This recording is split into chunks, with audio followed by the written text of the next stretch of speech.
Now, given Spire's new sponsorship deal with Gamebridge, Marco Andretti's Mid-Ohio start with them, and Michael Andretti's continued desire to start up a NASCAR program in the future, do you think Spire's new purchase could eventually lead to Andretti Global in NASCAR? And I'll throw in a tail end on that as well, about Andretti getting in with Formula One at the moment. Is that their priority? Is there room for more?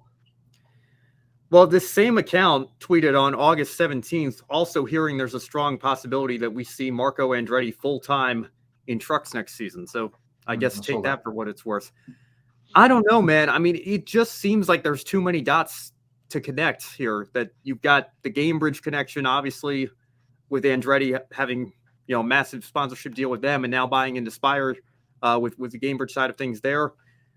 I mean, I guess if you can't get on the F1 grid, you might as well go NASCAR racing, right? Maybe that's what Michael Andretti's thinking there. Although I did mention on the Encore show as well, I guess 3 of the 4 new applicants have been rejected. Andretti's the only one left standing. So we'll see if the FIA is only 75% corrupt or 100% and doesn't let any newcomers into the sport that, have the means and capacity to be able to compete at the top level. But if they can't do that, Michael wanted to be on the grid 6 months from now, I think 2024 was his original goal. That's obviously not going to happen. I think it's going to be 25 at the earliest. So in the meantime, if he can't do that, if it proves to be too much effort or too ridiculously expensive, maybe go buy into some NASCAR racing and maybe we'll see Andretti Global over here. I think you guys can correct me if I'm wrong. Do you guys remember the rumors around 2013 when Dodge was going away or losing Penske, and there were rumors as to whether or not, I mean, they unveiled a Gen 6 car. Obviously, we never saw it, but maybe Andretti was going to come in and be the factory Dodge team, and that's how I think Kurt Busch and Michael Andretti originally got connected, and obviously he ran the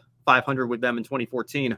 So they've kind of flirted with NASCAR before. It'd be interesting to see if they're flirting with them again here. But, again, there's just so many dots to connect. I've floated out in our chat here. Maybe this is finally how Kyle Busch gets to do a double, because Andretti maybe buys into Spire. Spire buys Kyle Busch Motorsports. Maybe Kyle goes into a business partnership with them. He gets connected with the Andrettis.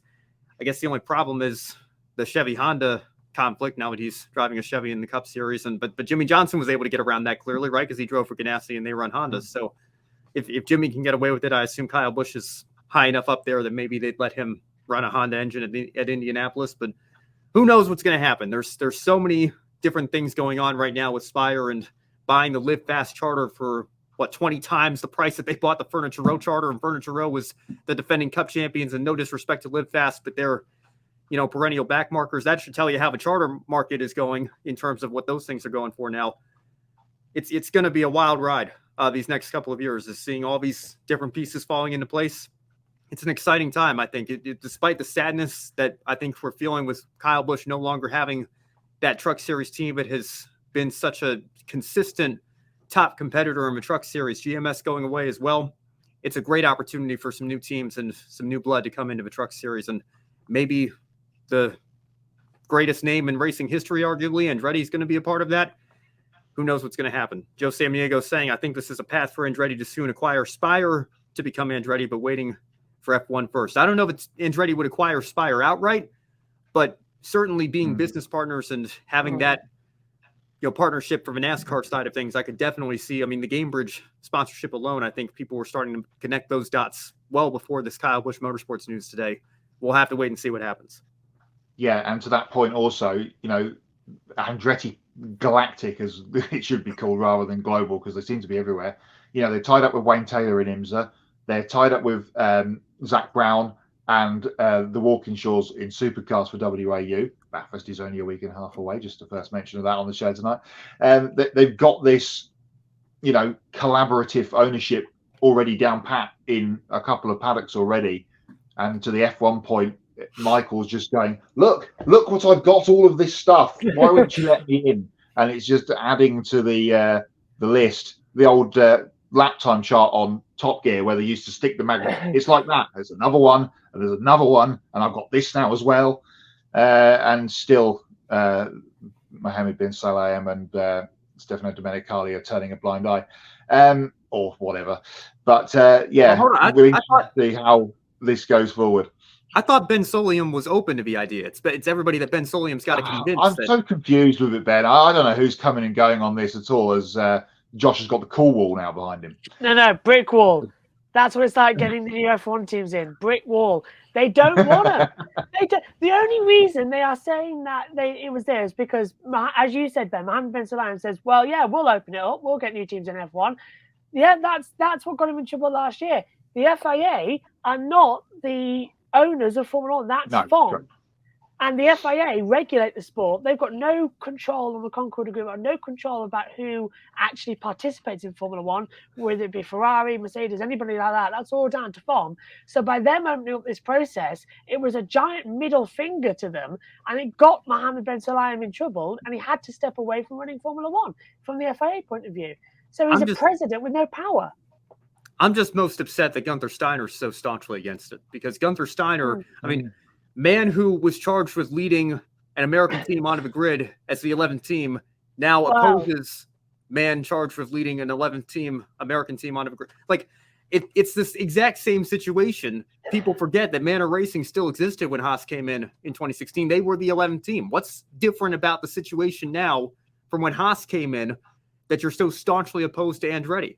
Because, as you said, they are the American team. They came in 2016. They had the struggle for a couple of years with Manor, and then Drive to Survive took off. It brought in the American market. Gunter became a household name, and Haas became a very popular team in America because of that.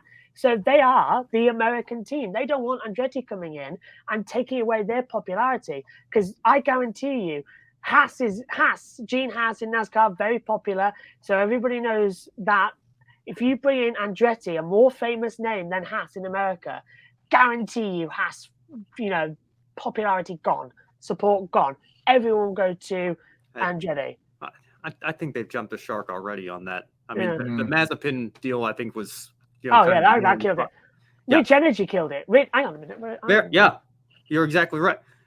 Connor Daly went on Dale Jr.'s podcast and said, look, I don't consider this to be an American team. They're biggest bases in the UK. In Oxfordshire. Yeah. There it is. I got. Hang on. Wow. Hello, Mr. Story, if you're watching. Hang on a minute. Let me turn the green screen off because it's playing a thing in it. No, here we go. There it is. I got gifted 3 cans of this, and I've still got them as well. The original. It's from a mountain bike company, is that right? Yes. Yeah. It says. But can you see that? Made in Austria. I wonder why. You know what else is made in Austria? I think I don't know what you mean. You want to beat Red Bull on and off the track, huh? Red Bull, but I got gifted that, so I've got 3 of them, and they're on my wall. So they're on my mantelpiece, just alongside, and up here next to my television, I've got that piece of Danny Kvyat's car that broke off in Barcelona testing. Still don't know where that came from, and Red Bull is still looking for it. But just a little thing there about that's when it all went downhill for Haas in 2019. It was 19, wasn't it? Yep. Yeah. Totally with you, Joe. If they don't, after everything Michael's been through, he's met every call and every demand. They don't let him in. It can be incredibly disappointing, to say the least. I reckon they will. They will. And as I say, crazy news about Spire Motorsports buying KBM Motorsports. So yeah, I think they'll let him in. They've got to, and I think. If there's a nice tie-in that they'll get F1 and then they'll get NASCAR, and I think the Andretti Global really will become a global thing there, because they've already got Formula E, they're coming into WEC, aren't they? Extreme E, so IMSA, it's just all working I think they're up there now with Ferrari, Mercedes, and that lot, and I think I like how it goes because they're similar in my eyes to the McLarens, aren't they? So it works in terms of everywhere.